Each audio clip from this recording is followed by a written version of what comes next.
Good afternoon, everyone. Those of you who have been around PK for a long time know that Thanksgiving is my favorite holiday. And one of my favorite Thanksgiving traditions is to do a read aloud for all of you who enjoy a bedtime story before Thanksgiving Day. So the one I'm choosing to read today, with the help from Mrs. Coppage, is called One is a Feast for a Mouse, a Thanksgiving Tale. And this is written by Judy Cox, and it's illustrated by, I have to look at the first name because it got covered up, Jeffrey Ebeler. Interesting name. One is a Feast for Mouse, a Thanksgiving Tale. After Thanksgiving dinner, Mouse crept out of his hidey hole and looked around. Looks like he lives in the grandfather clock. The house was quiet. Dad snoozed in his chair with his book. Mom dozed in front of the TV. Outside, the kids played football in the crisp yellow leaves. Cat curled up by the fire. He yawned and stretched his stripy tail. Then he closed his greeny eyes and went to sleep. Mouse scampered up the tablecloth. Thanksgiving leftovers were still on the table. So much to eat. Mouse saw a teensy tiny toothsome green pea all by itself under a plate. Give thanks, he thought. One will be a feast for me. Mouse rolled the pea across the tablecloth to take it back to his hidey hole. But his eyes were bigger than his stomach.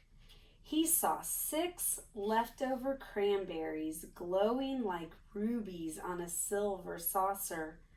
I'll take just one, he said to himself.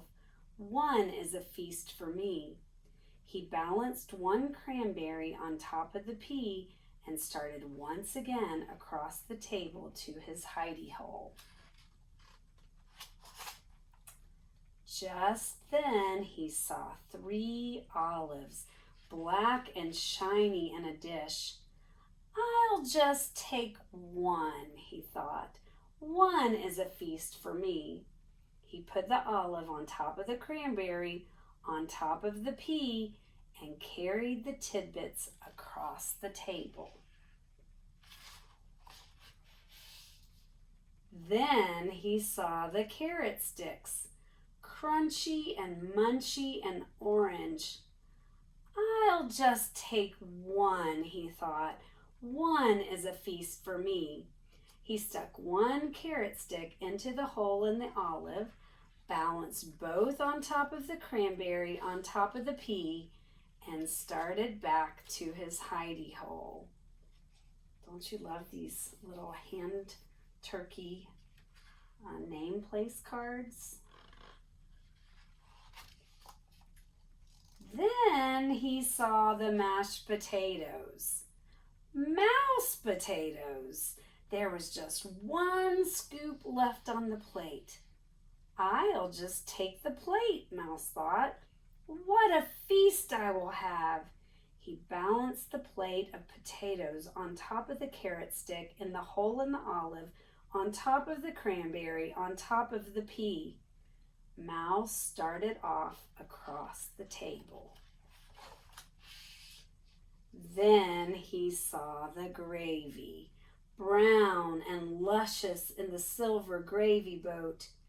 Gravy for the mouse potatoes, he thought. I must have that for my feast. And he balanced the gravy boat on top of the mashed potatoes, on top of the carrot stick stuck in the olive, on top of the cranberry, on top of the pea, and he started off. But then he spotted the pumpkin pie.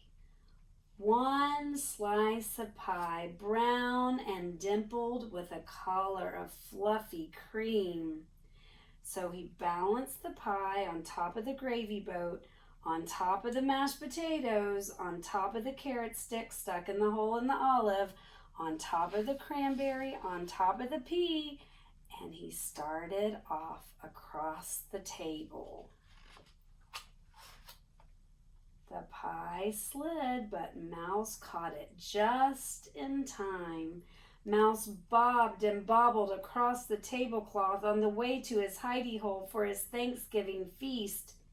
He didn't see Cat creeping closer and closer.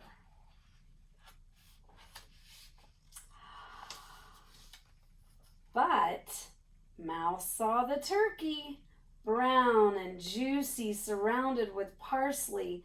Much was gone, but there was enough left for a mouse feast, or even two. I'll just add that, thought Mouse, and he carefully placed the turkey platter on the very top of his pile. On top of the pie, on top of the gravy, on top of the mashed potatoes, on top of the carrot stick stuck in the hole in the olive, on top of the cranberry, on top of the pea. Getting a bad feeling about this.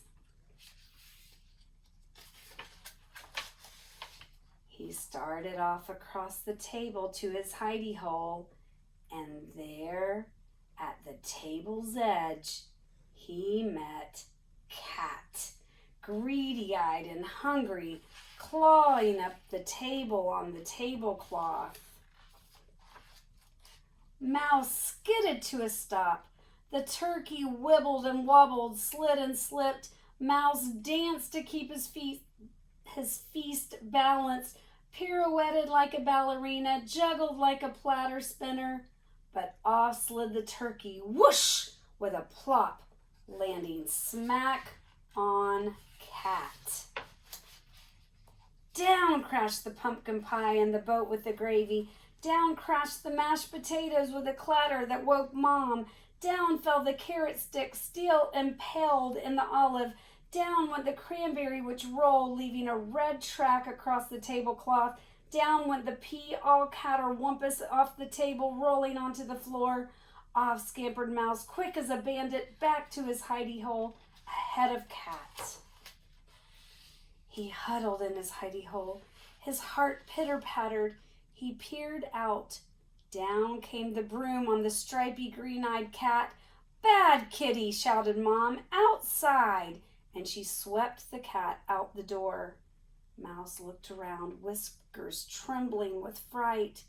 No Thanksgiving feast for me, he thought. Just then he spotted, glowing in the corner, one teensy tiny, round and toothsome, green and luscious pea. Give thanks. One is a feast for me. I hope you enjoyed that story, and I hope you have a wonderful Thanksgiving with your family. We'll see you after the Thanksgiving break.